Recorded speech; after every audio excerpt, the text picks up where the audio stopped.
یہ سورہ بقرہ کی آیت نمبر 276 ہے غالباً، 283 ہے، سوری 283 جو ہے یہ آیت ہے، 281 82 83، ہاں 283 آیت ہے، اور یہ جو ہے قرآن کی سب سے بڑی آیت ہے۔ اس کو آیت دین کہا جاتا ہے، اور دین بولتے ہیں قرض کو، لون۔ پہلے زمانے میں لون جو ہوتا تھا وہ بینکنگ لون کا سسٹم نہیں تھا، بینکنگ لون کا تصور نہیں تھا، صرف لوگ جو ہے اپنے ہاتھ سے دیتے تھے اور پھر ان کو ریٹرن آتا تھا۔ یہ ایک لون کی ایک شکل تھی، قرض کی ادائیگی، قرض کا لین دین۔ اصل میں قرض جو ہے وہ ایک ڈیلنگ ہے۔ قرض کیا ہے؟ اصل میں ایک ڈیلنگ ہے۔ تو اس آیت میں اللہ تعالیٰ نے قرض کے احکامات بیان کیے ہیں۔ اتنی بڑی آیت ہے اور اتنا اہم معاملہ ہے قرض کا کہ جس کی وجہ سے اس کے کمپلیٹ احکامات اللہ تعالیٰ نے بیان کیے ہیں، اور یہ بتایا ہے کہ یہ ایک طرح کا ایگریمنٹ ہے۔ لون جو ہوتا ہے وہ ایک طرح کا ایگریمنٹ ہوتا ہے۔ ایک چیز تو ہوتی ہے کہ آدمی کو بھروسہ ہوتا ہے، بھروسہ مطلب کہ بھئی یہ ہمارا ایک پوٹینشیل پرسن ہے، قابل بھروسہ ہے، قابل اعتماد ہے نا؟ تو قابل اعتماد ہے تو پھر وہاں پر اعتماد ہی سب کچھ ہوتا ہے، پھر وہاں پر ایگریمنٹ کی ضرورت نہیں پڑتی۔ لیکن کبھی کبھی ایسا ہوتا ہے کہ آدمی اجنبی ہوتا ہے تو وہاں پر جو ہے ایگریمنٹ کی ضرورت پڑتی ہے۔ تو یہ جو آیت ہے اس میں اللہ تعالیٰ نے قرض کے کا ایگریمنٹ کرنے کا حکم دیا ہے۔ اگر آج کی زبان میں کہا جائے تو کیا ہے وہ ایگریمنٹ؟ دیکھیے آیت کا ترجمہ دیکھیے، میں ایک ایک آیت کا ایک ایک جہاں پہ جملہ کمپلیٹ ہو رہا ہے وہاں تک ترجمہ کر کے میں اس کو ایکسپلین کرتا رہوں گا، کیونکہ پوری آیت کا ایک ساتھ ترجمہ کریں پھر ایکسپلین کرنے میں ذرا دقت ہوگی، ٹائم بھی ویسٹ ہوگا۔ تو میں ایک ایک آیت کا ٹکڑا جو ہے آپ کے سامنے پڑھ کر انشاءاللہ اس کو ایکسپلین کرنے کی میں کوشش کروں گا۔ خطاب ایمان والوں سے ہے، کیونکہ ایمان والے ہی مکلف ہیں، انہی پر شریعت کے احکام نافذ ہوتے ہیں، اسی لیے اللہ تعالیٰ ایمان والوں کو خطاب کر کے ہی احکامات نازل کرتا ہے، جنرل احکامات نازل نہیں کرتا، بلکہ ایمان والوں سے کہتا ہے کہ دیکھو یہ میرا حکم ہے، اس کو مانو، یہ میرا آرڈر ہے، اس کو فالو کرو۔ یہ جو ہے ایمان والوں سے خطاب ہے۔ یا ایھا الذین آمنوا، اے وہ لوگ جو ایمان لائے ہو، اذا تداینتم بدین الی اجل مسمی، جب تم آپس میں ایک دوسرے سے ایک مقرر وقت کے لیے قرض کا معاملہ کرو تو کیا کرے؟ فاکتبوہ، سب سے پہلی بات کہ اس کو لکھ لو، کس کو قرض دیا ہے، کتنا دیا ہے، کب لوٹائے گا، یہ لکھ لو۔ وَلْيَكْتُبْ، اگر تم کو لکھنا نہیں آتا ہے تو وَلْيَكْتُبْ بَيْنَكُمْ كَاتِبٌ بِالْعَدْلِ، اور لکھنے والے کو چاہیے کہ تمہارا آپس کا معاملہ عدل کے ساتھ لکھے، انصاف کے ساتھ لکھے، اس میں کوئی ظلم و زیادتی نہ کرے، ہے کہ نہیں؟ وَلَا يَأْبَ كَاتِبٌ أَن يَكْتُبَ كَمَا عَلَّمَهُ اللَّهُ، اور لکھنے والا جو ہوتا ہے، جس کو منشی کہتے ہیں، کہ لکھنے والا جو ہے انکار نہ کرے اور وہ اسی طرح لکھے جس طرح اللہ تعالیٰ نے اس کو سکھایا ہے۔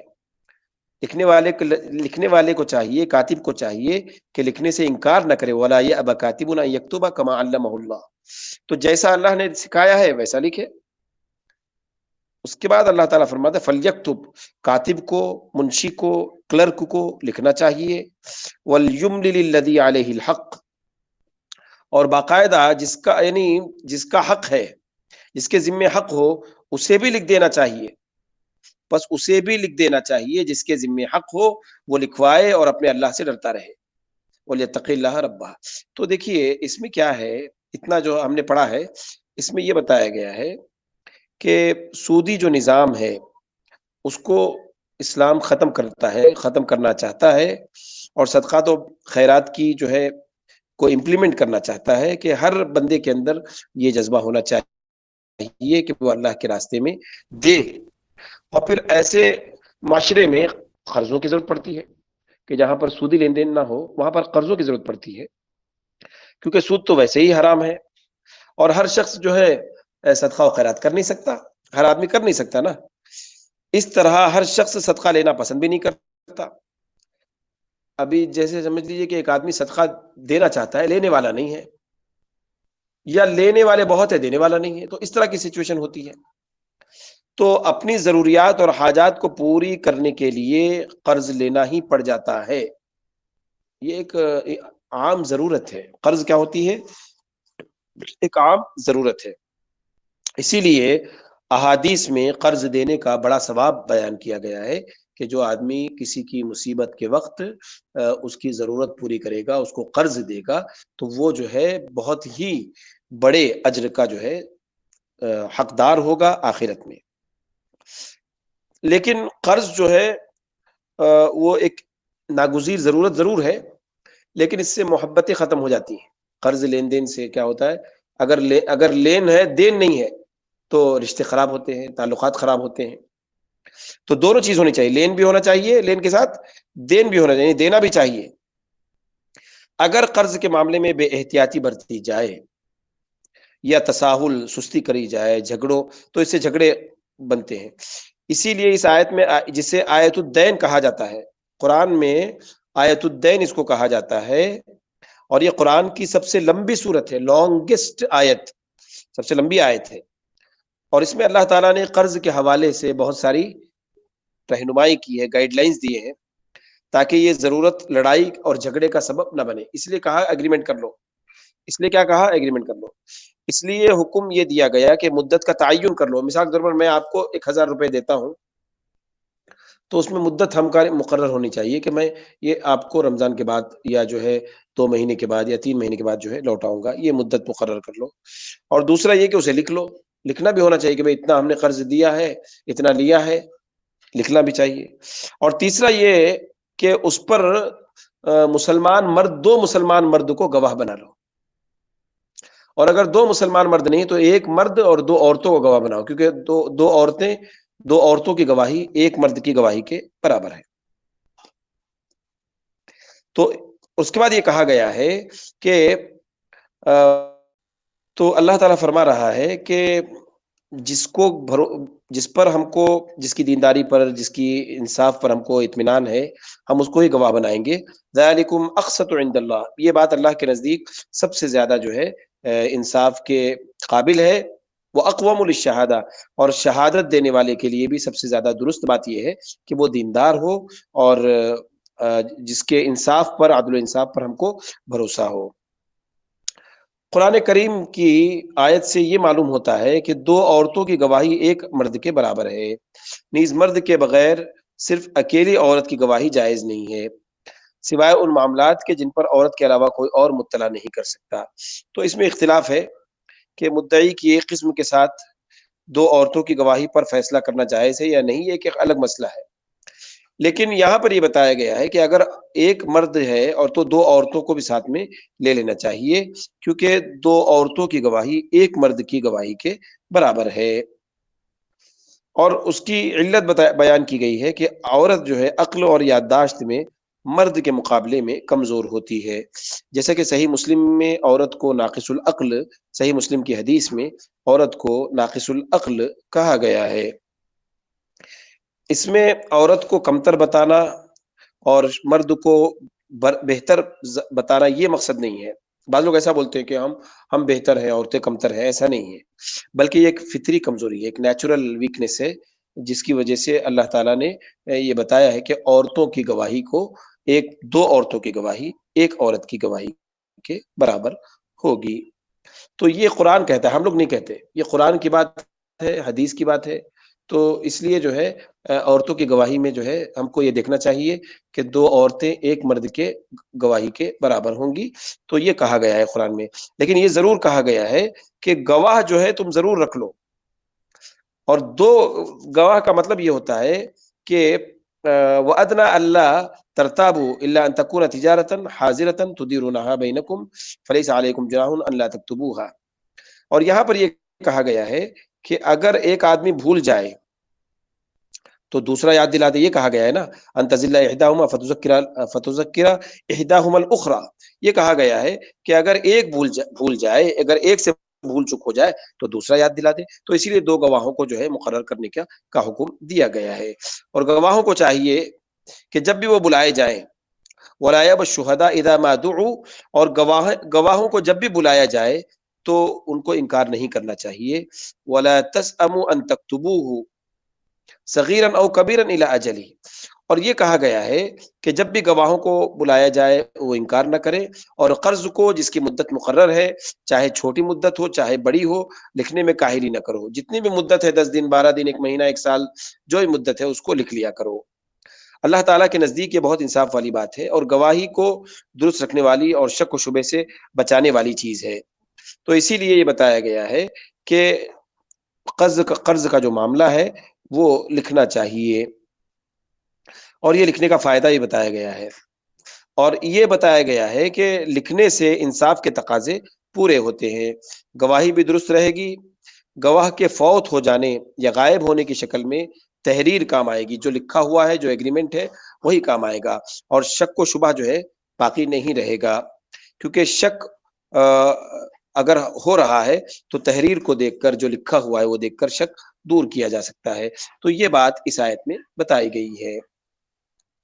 اور پھر یہ بتایا گیا ہے، ہاں یہ اور بات ہے کہ معاملہ نقد تجارت کی شکل میں ہو، جو آپس میں تم لین دین کر رہے ہو، تو تم پر اس پر لکھنے کی کوئی ضرورت نہیں ہے، لکھنا ضروری نہیں ہے. اب جیسے ہم ایک دکان میں جاتے ہیں، ایک 10 روپے دے کر ہم کوئی چیز خرید رہے ہیں، پین خرید رہے ہیں، تو اسے لکھنے کی ضرورت نہیں ہے. جو ادھار کا جو معاملہ ہوتا ہے، ادھار بولے تو جو لون کا معاملہ ہوتا ہے، اس کو لکھنے کے بارے میں کہا گیا ہے. ہم جو کرنٹ مطلب ہے کہ یہ ہاتھ پیسہ دیتے ہیں، وہ ہاتھ سامان لیتے ہیں، اس کو لکھنے کی ضرورت نہیں، وہی کہا گیا ہے کہ اللہ تکتبوها وشہدوا اذا تبایعتم ولا یضار کاتب ولا شہید. یہ کہا گیا ہے کہ جب تم تجارت کر رہے ہو، ہاں اللہ ترتابوا الا ان تکون تجارتا حاضرۃ تدیرونها بینکم فلیس علیکم جناح الا تکتبوها. کہا گیا ہے کہ اگر تم تجارت کر رہے ہو، جو تجارت جو ہم عام طور پہ کرتے ہیں، کچھ پیسہ دے کے سامان لیتے ہیں، تو اس کو لکھنے کی ضرورت نہیں ہے. اللہ تکتبوها، اس کو لکھنے کی ضرورت نہیں ہے. وشہدوا اذا تبایعتم، ایک بات اور کہی گئی کہ جب تم بے کرو یعنی خرید و فروخت کرو تو گواہ بنا لو. یہ کب ہے؟ جب ہم بہت بڑی ڈیلنگ کرتے ہیں، جیسے کوئی کار خرید رہے ہیں، کوئی فلیٹ خرید رہے ہیں، کوئی زمین خرید رہے ہیں، یا ہمارا بڑا بزنس ہے، تو اس وقت جو ہم لین دین کرتے ہیں، جو لکھتے ہیں، اس کو جو ہے لکھنے کے بارے میں قرآن کہتا ہے.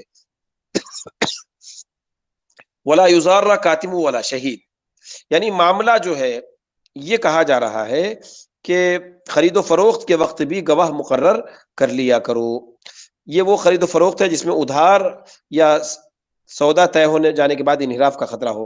یعنی ادھار سودا ہوتا ہے نا، ابھی جیسے ہم نے پیسے اب دے دیے، سامان بعد میں آئے گا، یا سامان پہلے آ گیا ہے، پیسہ ہم بعد میں دے رہے ہیں، اس کو ادھار بولتے ہیں. یہ جائز ہے، لیکن اس کے لیے ضروری ہے کہ گواہ مقرر کریں اور اسے لکھیں. تو یہ لیکن نقد سودا جو ہوتا ہے، نقد سودا بولتے ہیں نا، کیش پیسہ، کیش اینڈ کیری بولتے ہیں نا، تو کیش اینڈ کیری والا جو معاملہ ہے اس کو لکھنے کی ضرورت نہیں ہے. اس کے بعد یہ کہا گیا ہے کہ وَإِن تَفْعَلُوا وَأَشْهِدُوا إِذَا تَبَايَعْتُمْ وَلَا يُضَارَّ كَاتِبٌ وَلَا شَهِيدٌ وَإِن تَفْعَلُوا فَإِنَّهُ فُسُوقٌ بِكُمْ. یہ کہا گیا ہے کہ اگر تم یہ کرو، اور یاد رکھو نہ تو لکھنے والے کو نقصان پہنچایا جائے نہ گواہ کو. یہ بات ایک بتائی گئی ہے. اس میں نقصان پہنچانے کا مطلب کیا ہے کہ گواہ کو آپ بہت دور سے بلا رہے ہیں، جو پیسے ہزاروں روپے خرچ کر کے آ رہا ہے، یا اس کی مصروفیات میں آپ نقصان کر رہے ہیں، مطلب اس کو وہ بہت بزی ہے، ہم اس کو بار بار جو ہے پریشان کر رہے ہیں، جس کی وجہ سے اس کے کاروبار میں جو ہے نقصان ہو سکتا ہے، یا جھوٹی بات لکھنے کی یا گواہی دینے پر مجبور کر رہے ہیں، تو یہ سب کام نہیں کرنا، یہ سب کام نہیں کیا جائے گا. یہ بتایا جا رہا ہے ولا یضار کاتب ولا شہید وان تفعلوا، اور اگر تم ایسا کرو فانه فسوق بكم، تو یہ جو ہے اللہ کی کھلی نافرمانی ہے. اس کے بعد کہا گیا واتقوا اللہ، اللہ سے ڈرو، ويعلمكم اللہ، اللہ سے ڈرو، اللہ تمہیں تعلیم دے رہا ہے، اور اللہ ہر چیز کو خوب جاننے والا اور جاننے والا ہے، ہر چیز کو جاننے والا ہے. تم جو بھی ایگریمنٹ کر رہے ہو، جو بھی تم کر رہے ہو، مطلب ایگریمنٹ جو لکھ رہے ہو، جتنا پیسہ دے رہے ہو، وہ سب کچھ جو ہے اللہ تعالیٰ جانتا ہے. تو لہٰذا کوئی بھی اگر تم اس میں غبن کرو گے یا دھوکہ دو گے یا الٹا سیدھا لکھو گے، یا کاتب لکھنے والے کو اور گواہ کو تم نقصان پہنچانے کی کوشش کرو گے، تو یہ سب چیزیں جو ہے تمہارے لیے درست نہیں ہے. اللہ تعالیٰ اس کو جانتا ہے، اور اس پر اللہ تعالیٰ آخرت میں کیا کرے گا؟ پکڑ کرے گا۔ تو یہ آیت الدین ہے۔ اس کا سیدھا سادہ مطلب یہ ہے کہ جو بھی ہم قرض کا معاملہ کریں، وہ قرض کا معاملہ جو ہے اس کو باقاعدہ رائٹنگ میں ہونا چاہیے، اس کو لکھنا چاہیے، اس کے لیے گواہی چاہیے، اور گواہی میں 2 مرد ہونے چاہیے، اور مرد دیندار ہونے چاہیے، اور ان کے تقوی پر، ان کے عدالت پر، ان کے انصاف پر ہم کو پورا بھروسہ ہونا چاہیے۔ اور اگر 2 مرد نہیں ہے تو 1 مرد اور 2 عورتوں ہونے چاہیے، اور ان کے لیے یہی بتایا گیا ہے کہ وہ بھی ایمان والی ہوں، ایمان والی ہوں، اور ان کی گواہی قابل قبول ہو۔ ایک مجرم کو، ایک چور کو، ایک ڈاکو کو، ایک ایسا آدمی جو نماز ہی نہیں پڑھتا، ہم اس کو گواہ بنائیں گے تو اس کی گواہی کا اللہ کے یہاں کوئی اعتبار نہیں ہے۔ چاہے دنیا والے اعتبار کریں تو کریں، لیکن اللہ کے یہاں اس کی گواہی قابل قبول نہیں ہے۔ تو گواہ کے معاملے میں ایماندار، انصاف والا، چاہے وہ نکاح کا معاملہ ہو۔ آج کل کیا ہوتا ہے کہ نکاح میں ہم گواہ بناتے ہیں تو بہت عمر والا ہوتا ہے، جس کی ایسا لگتا ہے کہ اب وہ کچھ دنوں کا مہمان ہے۔ تو ایسے لوگوں کو گواہ بنایا جائے جو معمر نہ ہو، جو جن کی عمر اتنی ہو کہ وہ بعد کے معاملات کو ڈیل کر سکے۔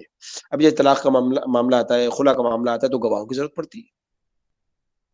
تو اس لیے گواہ کے معاملے میں سب چیزیں نوٹ کرنی چاہیے، تو عمر کا لحاظ ہو، صحت کا لحاظ ہو، دینداری ہو، سب سے پہلے عدل و انصاف کرنے والا ہو، اور یعنی ایسا نہیں کہ میرا لڑکا ہے تو میں لڑکی کے خلاف گواہی دوں گا، یا میری لڑکی ہے تو میں لڑکی کی، ایسا نہیں ہونا چاہیے۔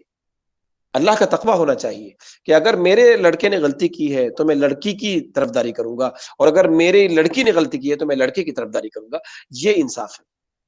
تو ایسا گواہ ہونا چاہیے، اور اسی طرح کا گواہ جو ہے قرض کے لین دین میں بھی ہونا چاہیے، کہ جو کسی طرح کی طرفداری نہ کرے، اور جو گواہ ہو اس کو ہم رسپیکٹ دیں، کیونکہ وہ ہماری گواہی دے رہا ہے ہمارے معاملے کی۔ ہم اس کو ستائیں نہ، اس کو تکلیف نہ پہنچائیں، اس کو دور سے بلا کر پریشان کرنا، اس کے کاروبار میں حرج کرنا، اس کے وہ بزی شیڈول والا ہے، ہم اس کو جو ہے بار بار ستائیں، پریشان کریں، تو یہ چیز جو ہے اسلام میں درست نہیں ہے۔ تو کوئی سوال اگر ہے آپ کے ذہن میں تو آپ ضرور کیجیے، کیونکہ وقت ہمارا ہو چلا ہے۔